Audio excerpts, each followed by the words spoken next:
आज हम विद्या बालन और Ileana D cruise starrer film दो और दो प्यार का रिव्यू कर रहे हैं। सिनेमा देखना और वह भी निरापद भाव से देखना बहुत मुश्किल है। फिल्म के पोस्टर, उसके टीजर, ट्रेलर सब दर्शकों के मन में एक ऐसा पूर्वाभास बनाने की कोशिश करते हैं कि दर्शक फिल्म देखने से पहले ही अपना मन बना लेता है और फिर उसी कसौटी पर फिल्म को कसने की कोशिश करता है। लेकिन फिल्म दो और दो प्यार अपने आप में एक कसौटी है रिश्तों की। रिश्ते कैसे, मन से मन के या तन से तन के।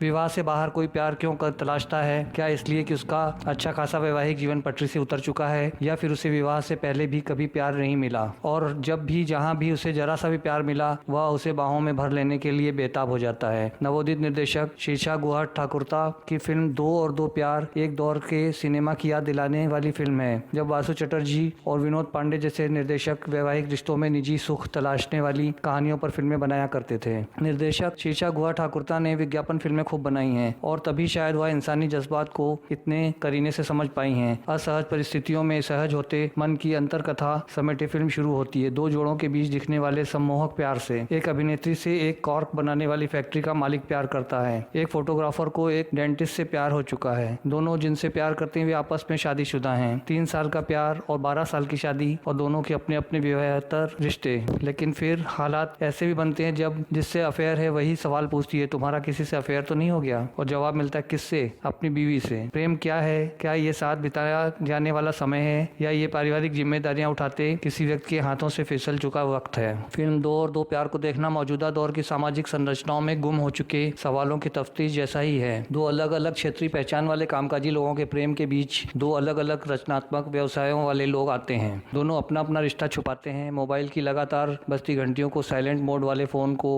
उल्टा रखकर अनदेखा करने की कोशिश करते हैं। एक दूसरे की पसंद में खुद को खुश रखने की कोशिश करते दिखते हैं और फिर दोनों का प्रेम पुनर्जीवित हो उठता है मातम के माहौल में। फिल्म दो और दो प्यार हालांकि फिल्म लवर्स का हिंदी रूपांतरण है, लेकिन इसके लेखकों ने इसे हिंदी फिल्म दर्शकों की भावनाओं, संवेदनाओं और आवेगों के अनुरूप ढालने की सफलता पाई है। अपने लेखकों और तकनीक टीम के साथ मिलकर शीर्षा ने वयस्क अनुभवों के बीच एक मनोरंजक फिल्म बनाकर ये तो साबित किया ही है कि हिंदी सिनेमा सिर्फ लफ्फाजी, स्पेशल इफेक्ट और शोर में तब्दील हो चुका सिनेमा ही नहीं बचा है। इसमें अब भी संभावनाएं बाकी हैं। बार में बैठे 40 के अरते परते के पति पत्नी जब खुलकर हंसते हैं, मजाक करते हैं और अपनी पसंद के एक पुराने गीत पर खुलकर नाचते हैं तो समझ में आता है विवाह में स्थिरता ही उसकी सबसे बड़ी बाधक है। खुलकर बतियाना और खुलकर झगड़ना किसी भी वैवाहिक रिश्ते की नींव है और फिल्म बहुत ही सरल तरीके से ये भी दिखाती चलती है कि जब पति को अपनी पत्नी के प्रेम प्रसंग का पता चलता है तो उसकी प्रतिक्रिया कैसी होती है और क्या होता है जब पत्नी को अपने पति के जीवन में किसी दूसरी स्त्री का पता चलता है। पत्नी का प्रेमी उसके घर तक पहुंचकर भी खुद पर संयम बनाए रखता है। पति की प्रेमिका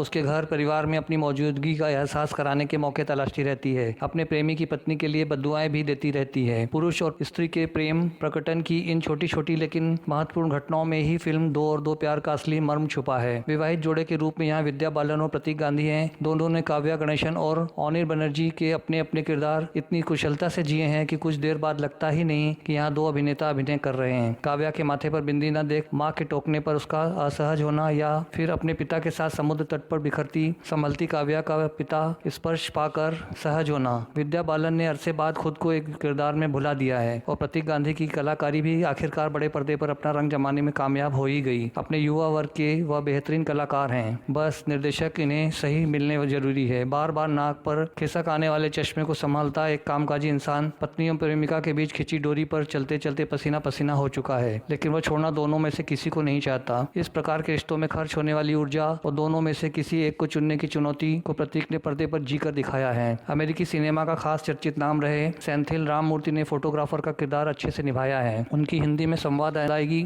फिल्म में हास्य भी लाती है, लेकिन कहानी का असल हास्य फिल्म का वह हिस्सा है जब काव्या के बाबा की मृत्यु हुआ ओनिर के साथ ऊटी पहुंचती है। बड़े पर्दे पर अरसे बाद बिन बनी सी मुस्कुराहट वाली इलियाना डी क्रूज को देखना अच्छा लगता है। जिंदगी में नाटक और नाटक में जिंदगी की तलाश करने वाली नोरा का उनका किरदार कई परतों वाला है। इस किरदार की कुछ और परतें भी फिल्म में खोली जा सकती थीं, लेकिन समय की पाबंदी के चलते ही शायद उनका सौतिया डाह खुलकर कहानी में उभरने से रह गया। दोनों ने अपने अपने किरदार बखूबी निभाए हैं। बस एक सुखांत फिल्म की चुनौती पर कसी जाती फिल्म दो और दो प्यार क्लाइमैक्स पर आकर थोड़ी सुस्त हो जाती है। अपनी पहली फिल्म में शीर्षा गुहा ठाकुरता ने ये साबित किया है कि सिनेमाई भाषा का उन्हें वाकई बहुत अच्छा ज्ञान है। लकी अली का गाना अपनी कहानी में पुरोना उन्हें न्यू मिलेनियल्स की रंगों का हकीम बनाता है। तो काव्या के परिवार के बीच मौजूद ओनिर की असहजता उन्हें बुजुर्ग होती पीढ़ी का मन समझने वाली निर्देशक शीर्षा को इस फिल्म के निर्देशन में फुल मार्क्स मिलने ही चाहिए। कार्तिक विजय का कैमरा उनका सबसे सच्चा मददगार पूरी फिल्म में रहा है। फिल्म की शुरुआत में बारिश में भीगती मुंबई का कोलाज फिल्म देखने का मूड पूरी तरह सेट करता है। बीच ट्रैफिक में पहले नोरा और ओनिर का झगड़ा